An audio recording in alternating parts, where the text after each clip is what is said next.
Hey everybody, we're having a beautiful day here. Well, I think. Can't really tell, my window's covered, but I think it's a beautiful day. Anyhow, today we're going to be looking at the Esperia Talon. Yep, another alien ship. I think, pretty sure, yeah, it's got to be alien. It basically doesn't even have glass. But you can see outside of it. Looks like a birdie. Birdie. I'm going to name it Betty. Now, I spent a good 5 minutes actually looking around this ship, and then I eventually just ended up giving up and looking it up online how to get into this ship. Because if you look at first glance, you're going to think, oh, there's this button here in the front, and then it'll open up some little compartment that does nothing for you. And then you're like, well, where do I go? And you look all around the ship, and you find another one of those little compartments that does nothing for you. Until you eventually just give up and want to just burn the thing to the ground. But then you're like, oh, if I look up higher in the front, and I'm careful about my positioning of my cursor, I'll find it. So then you get in, and you're looking, and you're like, okay, I can't see anything now. That's alright. Just go ahead and turn the ship on. Power on. Yeah, there we go. And magically, you can see outside. Nobody can see you, but you can see them. It's pretty badass, actually. I like that feature a lot, and I think it actually means that the thing has like slightly more hull damage or hull strength on the cockpit. Probably not, but it's nice to dream. Does have 2 light strikes in it on it starting out, so a little bit of DPS. We'll get around to that here in the Urkel here in a minute, though. Let's take a look at the birdie as it takes off. So pretty, such a pretty little bird. Oops, bumped something and already broke it. Well, yeah. So much for a pristine ship, huh? It doesn't seem to be affecting its flight, so we'll just go ahead and leave it for now. You can fold those wings in and out. Probably should have had them folded, swept back there for takeoff, but whatever. But while we get to a place where we can show this thing off, let's take a look at the Urkel. Alright, so here we are. We got the Urkel. Looking at the front end here, we got a couple of very pucked up light strike 3s, size 3 light strike cannons.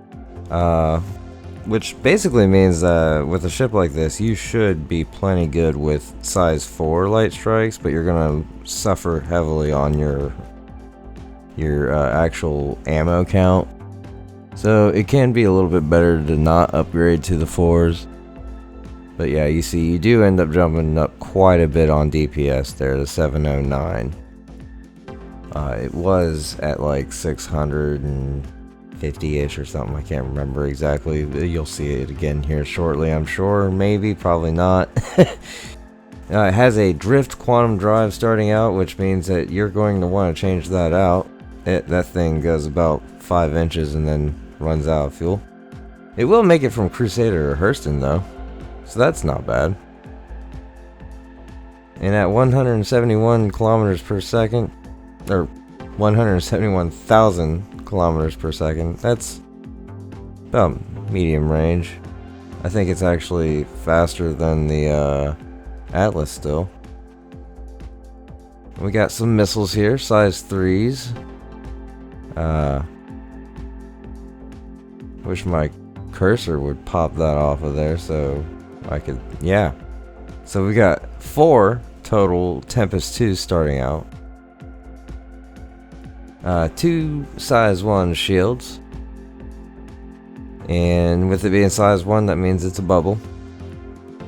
So it's a beefy bubble for a size 1 ship. Power plant is a size 1 slipstream. And we have size 1 coolers dualed up.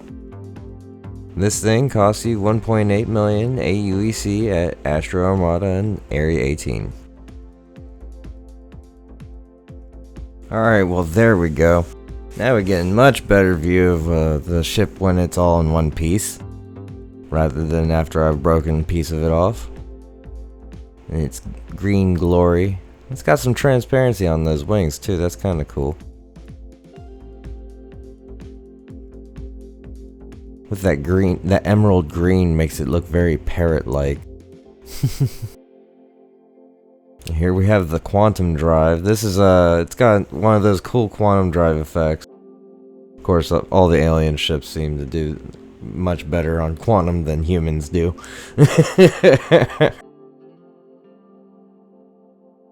Alright, so here we're going to show off a little bit of its combat capability. This footage is, of course, from weeks ago when I got all that footage where, for some reason, my audio was not working right, so we just won't have any in-game audio. I do apologize for, I don't even know how many weeks in a row that this show has suffered from this problem, but it's got a couple more weeks left in that too. So, enjoy the music that I put in. But yeah, this thing's maneuverable. It doesn't, it doesn't do too hot in the turns in Atmo, but we didn't really get an Atmo battle. We are holding our own against I believe an M50 there, which is kind of cool. Looks like it. Maybe not. What is that? I think it's an M50. I wish the guy would shut up so I could actually, look at what his ship is. But his comms are just constantly going. Oh well.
And the Aurora pops. Alright, well I hope you guys enjoyed that. I enjoyed making it. If you did, leave a like and subscribe and come back for more. Goodbye.